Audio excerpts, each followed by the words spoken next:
Hello everyone, welcome back to my channel. This is me Jagriti. और आज की इस वीडियो में हम करने वाले हैं chapter 3 kinship, caste and class, early societies, class 12 history का है। और आज के इस वीडियो में हम करने वाले हैं टोटल नंबर ऑफ MCQ 20। आप हमें अपना कमेंट सेक्शन में अपना टोटल स्कोर बता सकते हैं, जिससे हमें पता चलेगा कि आप लोगों को कितना ज़्यादा MCQ आप कर पा रहे हैं और कितना नहीं कर पा रहे हैं। इसके बारे में हमें थोड़ा सा नॉलेज मिलेगा, एनालिटिक्स मिलेगी हमें। सो चलिए आज हम अभी शुरू करते हैं क्वेश्चन नंबर फर्स्ट से।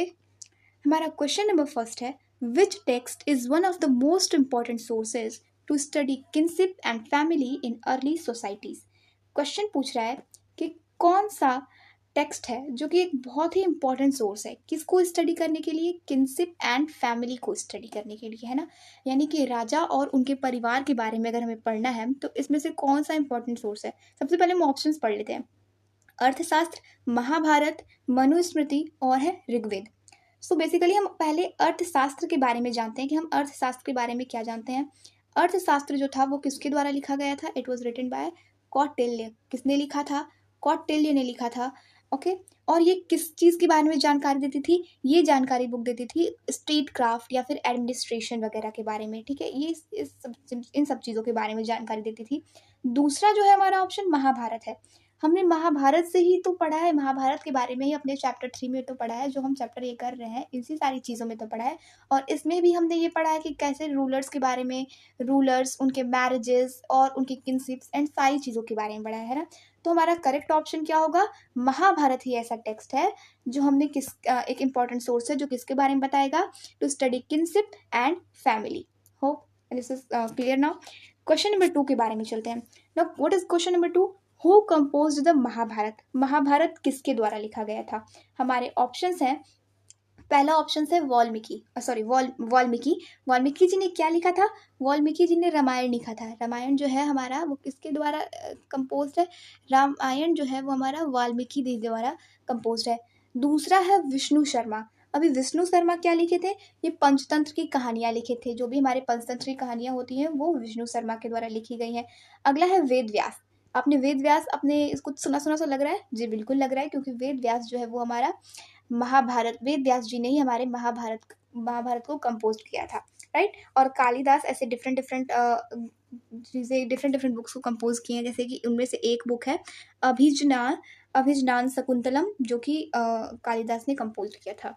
ठीक है, now coming to the question number 3, What does the term gotra refer to? अभी गोत्र क्या होता है? सबसे पहले हम गोत्र के बारे में क्या क्या जानते हैं। गोत्र के बेसिकली 2 रूल्स बहुत ही इंपॉर्टेंट है कि दो जो अगर सेम गोत्र है ना, सेम गोत्र में शादी नहीं हो सकती थी। अगर जो जैसे for example there is a boy और एक गर्ल है ना, दोनों के गोत्र जो हैं अगर सांडिल्य गोत्र हैं, कौन से गोत्र हैं? सांडिल्य गोत्र है, तो इन दोनों में मैरिजेस जो है वो पॉसिबल नहीं है।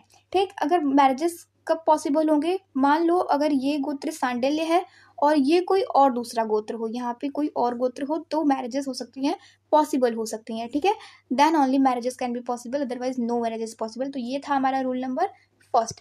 अब एक और रूल है जो कि रूल नंबर 2 है। रूल नंबर 2 क्या है कि आफ्टर मैरिजेस जो गर्ल्स हैं वो किसके गोत्र को अडॉप्ट करेंगी? अपने हस्बैंड्स के गोत्र को अडॉप्ट करेंगे। ठीक है, जो गर्ल्स हैं आफ्टर मैरिजेस वो किसके करेंगी अडॉप्ट?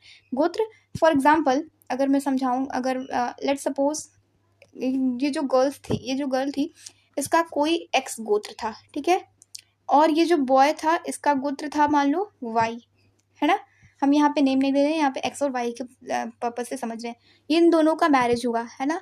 ये जो गोत्र था गर्ल्स का वो किसका गोत्र था? ये अपने फादर से गोत्र ली थी, है ना, फादर लीनिएज था बिफोर मैरिज।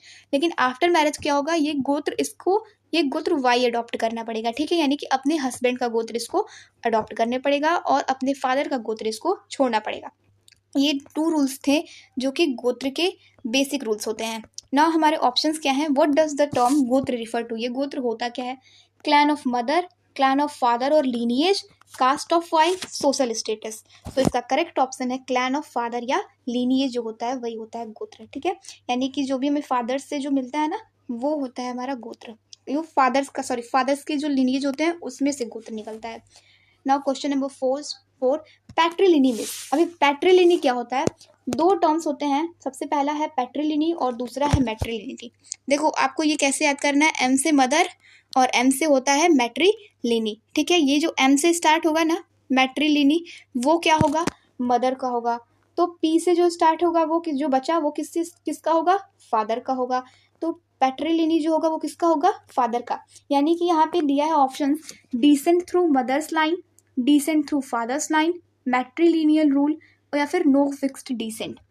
तो किसके द्वारा हेरिटेज होगा, किसका डिसेंट होगा, डिसेंट थ्रू फादर्स लाइन। पैट्रिलिनी है तो डिसेंट थ्रू फादर्स लाइन, मैट्रिलिनी है तो डिसेंट थ्रू मदर्स लाइन। इस बात का आपको ध्यान देना है and it is very important.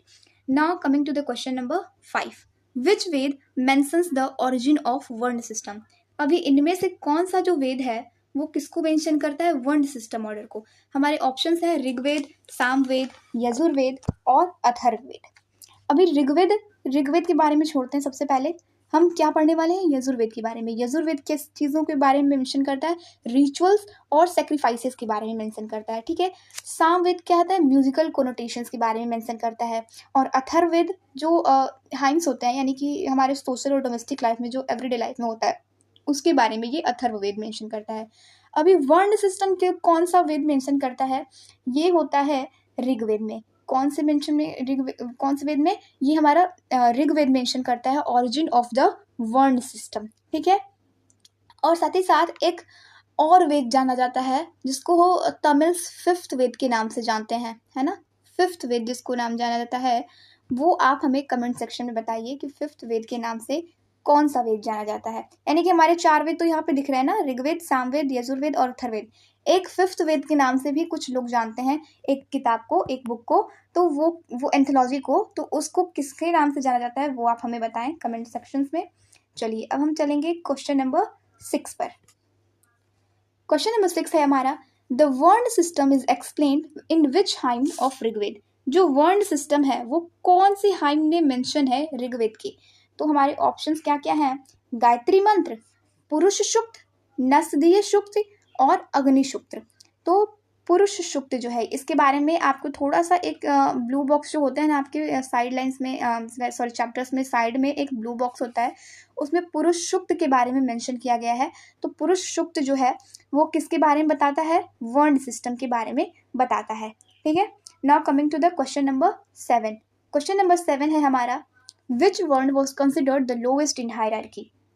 अब हायरार्की क्या होती है, समझिए, मान लेते हैं हम एक हमारा ऐसे कोई भी पिलर है ना, ठीक। इसमें चार वर्ण सिस्टम में 4 ऐसे हायरार्की में डिफरेंट कास्ट को बांटा गया है। लाइक सबसे पहला कौन सा है, ब्राह्मण, सॉरी यहाँ पे सबसे पहला कौन सा है, ब्राह्मण, दूसरा क्षत्रिय, तीसरा वैश्य और इधर चौथा कौन सा है, शूद्र, ठीक। सबसे ऊपर किसको बांटा गया है, ब्राह्मणों को, उसके नीचे किसको बांटा गया है, क्षत्रिय को, और तीसरे में किसको बांटा गया है, वैश्य, और चौथे में बांटा गया है शूद्र को, ठीक है। तो सबसे लोवेस्ट पे यहाँ पे कौन सा है, सबसे लोवेस्ट पे है शूद्र, यानी कि सब वर्ण सिस्टम में सबसे लोवेस्ट पे कौन है, शूद्र आते हैं, राइट। अगला आप करते हैं हम क्वेश्चन नंबर 8। क्वेश्चन नंबर 8 है हमारा, Mahabharata was originally composed in which language. जो महाभारत है वो किस लैंग्वेज में कंपोज किया गया है, पाली, प्राकृत, संस्कृत या फिर तमिल लैंग्वेज। तो हमारा महाभारत कंपोज किया गया है संस्कृत लैंग्वेज में। Now coming to the question number 9, what is meant by stri dhan. स्त्री धन से आपको क्या पता चलता है। तो स्त्री धन की बात करते हैं, पहला है हमारा option tax paid by women, जो वुमेन टैक्स देती थी उसको कहते थे स्त्री धन। Option B property owned by women, जो प्रॉपर्टी थी, ठीक है, वुमेन को, वो मतलब जो चीज़ें हैं वुमेन के नाम पे वो है स्त्री धन, या फिर फैमिली इनहेरिटेंस और डॉरी। तो आपको हो सकता है कंफ्यूजन दो ऑप्शंस में, प्रॉपर्टी ओन्ड बाय वुमेन और एक है डॉरी। इन दोनों में डिफरेंस क्या है इसको समझते हैं। प्रॉपर्टी ओन्ड बाय वुमेन क्या होता है, ये कोई भी मान लो वुमेन की जो फैमिली है ना, फैमिली जब वॉलंटरीली यानी कि अपने मन से कुछ फॉर एग्जांपल हम किसी एक्स या वाई चीज़ को दे रहे हैं ना, ये मान लो एक पैसा मान लेते हैं, कोई भी कमोडिटीज़ मान लेते हैं, कोई भी गुड्स है, ये किसको दिया जा रहा है, फैमिली दे रही है अपने गर्ल चाइल्ड को या फिर अपने वुमेन को, ठीक है। तो अपने मन से दे रही है ना, कोई डिमांड वगैरह नहीं है, तो ये किस में आएगा, प्रॉपर्टी ओन बाय वुमेन, है ना, वॉलंटरली वो दे रहे हैं। लेकिन जब जो ग्रूम की फैमिली है, जो लड़के की फैमिली है, वो जो ब्राइड की फैमिली से कुछ जब डिमांड करें, है ना, कि लाइक हमें इतने करोड़ रुपए या फिर इतने लाख रुपए, इतना हमको शादी के समय चाहिए ही चाहिए, तो वो क्या होता है, डॉरी। ठीक है, तो अभी इसका आंसर क्या होगा, व्हाट इज मिंट बाय जो स्त्री धन है, स्त्री धन क्या होता है, वो प्रॉपर्टी ओन्ड बाय वुमन, जो प्रॉपर्टी वुमेन ओन करती है उसी को कहते हैं स्त्री धन। ठीक है, तो स्त्री धन अगर कोई पूछेगा कि क्या होता है, तो वो डॉरी नहीं होता है, बल्कि वो प्रॉपर्टी ओन्ड बाय वुमेन होती है, यानी कि जो लोग वॉलंटरीली देते हैं वुमेन की family. Now who was the eldest son of Gandhari, जो गंधारी थी वो उनके एल्डेस्ट बेटे का क्या नाम था, एल्डेस्ट मतलब सबसे बड़े बेटे का नाम क्या था। ऑप्शन है अर्जुन, भीम, दुर्योधन, युधिष्ठिर। तो हमारा करेक्ट ऑप्शन है दुर्योधन, क्योंकि जो अर्जुन, भीम और ये युधिष्ठिर है, ये कौन से थे, ये थे कुंती पुत्र। लेकिन जो दुर्योधन था वो कौन था, किसका पुत्र था, गंधारी का पुत्र था। ठीक है, अब आते हैं हम अपने क्वेश्चन नंबर 11 में। What does the Sanskrit word कुल डिफाइंड, कुल क्या होता है, जो संस्कृत वर्ड कुल है वो किसको डिफाइन करता है, नेबर्स को, डाइटीज को, फैमिलीज को, या फिर किसी चीज को नहीं, नन ऑफ दिस, इनमें से कोई नहीं। क्या पड़ोसियों को कुल कहा जाता है, नहीं। क्या भगवान को कुल कहते हैं, नहीं। किसको कहते हैं कुल, फैमिलीज को कहते हैं, अपने परिवार को कहते हैं कुल। ठीक है, now question number 12। Question number 12 जो है काफ़ी इंटरेस्टिंग क्वेश्चन है, और ऐसे क्वेश्चंस काफ़ी ज़्यादा पेपर्स में अब आते हुए दिखाई पड़ रहे हैं। तो हमारा क्वेश्चन नंबर में कुछ फीचर्स दिए गए हैं, कैरेक्टर्स दिए गए हैं, इसके हिसाब से हमको वो कौन कैरेक्टर है महाभारत का उसे हमें बताना है। रूलर ऑफ हस्तिनापुर, यानी वो हस्तिनापुर के राजा थे। ठीक, वो प्री मैच्योर डेथ हो गया था, यानी कि जितना ऐसे नेचुरली जितना जीना चाहिए उससे पहले ही वो मर गए थे। ठीक है, उनका डेथ हो गया था। ब्रदर ऑफ धृतराष्ट्र, और वो धृतराष्ट्र के भाई थे। जो धृतराष्ट्र थे वो पिता थे किसके, दुर्योधन के। ठीक, और तो ये तो बेटा हो गया Dronacharya, sorry I am really sorry, ये जो दुर्योधन है, 1 मिनट, जो जो धृतराष्ट्र है वो किसके पिता है, दुर्योधन के, और द्रोणाचार्य किसके गुरु थे, अर्जुन वगैरह के, ये सारे द्रोणाचार्य गुरु थे। ठीक है, ये यानी कि दुर्योधन और द्रोणाचार्य, तो हमारे ऑप्शंस एलिमिनेट हो गए। अब अर्जुन बचते हैं, तो अर्जुन क्या धृतराष्ट्र के भाई थे, नहीं थे, ये भी ऑप्शन एलिमिनेट हो गया। जो ऑप्शन हमारा सी बचता है पांडु, वो क्या है, करेक्ट आंसर है। ठीक है, now coming to the question number 13। अब हम चलेंगे क्वेश्चन नंबर 13 पे। Eklavya belonged to the category of, Eklavya जो है वो किसकी कैटेगरी से बिलोंग करते थे, हमारे ऑप्शन है वाणिक, मलेच्छ, ब्राह्मण, निषाद।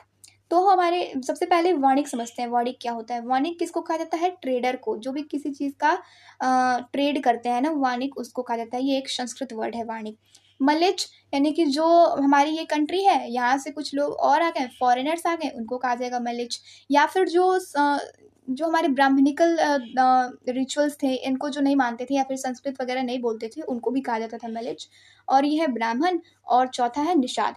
ठीक है, तो ये जो हमारा ब्राह्मण से तो थे नहीं, एकलव्य कौन से कैटेगरी से बिलोंग करते थे, एकलव्य जो करते थे वो थे निषाद, फॉरेस्ट ड्वेलर। ठीक है, फॉरेस्ट ड्वेलर मतलब निषाद लोग जो प्रिमिटिव एक्टिविटीज़ होती है ना, लाइक हंटिंग, फिशिंग और गैदरिंग वगैरह, या फिर फॉरेस्ट ड्वेलिंग्स, वो सारी चीज़ें करते हैं। ठीक है, तो निषाद कैटेगरी से बिलोंग करते थे हमारे एकलव्य। अगला है क्वेश्चन नंबर 14।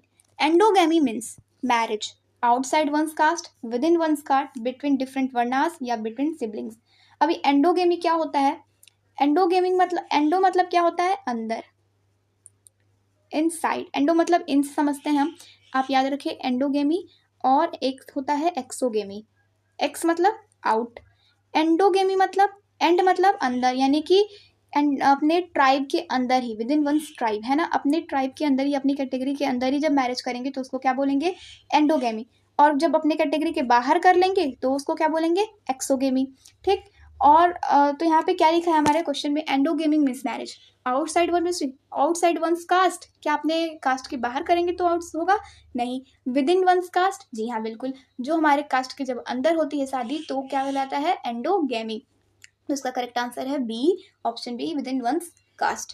अगला है question number 15, how many years does the critical edition of Mahabharata took to complete, कितने साल लग गए थे महाभारत को कंप्लीट होने में?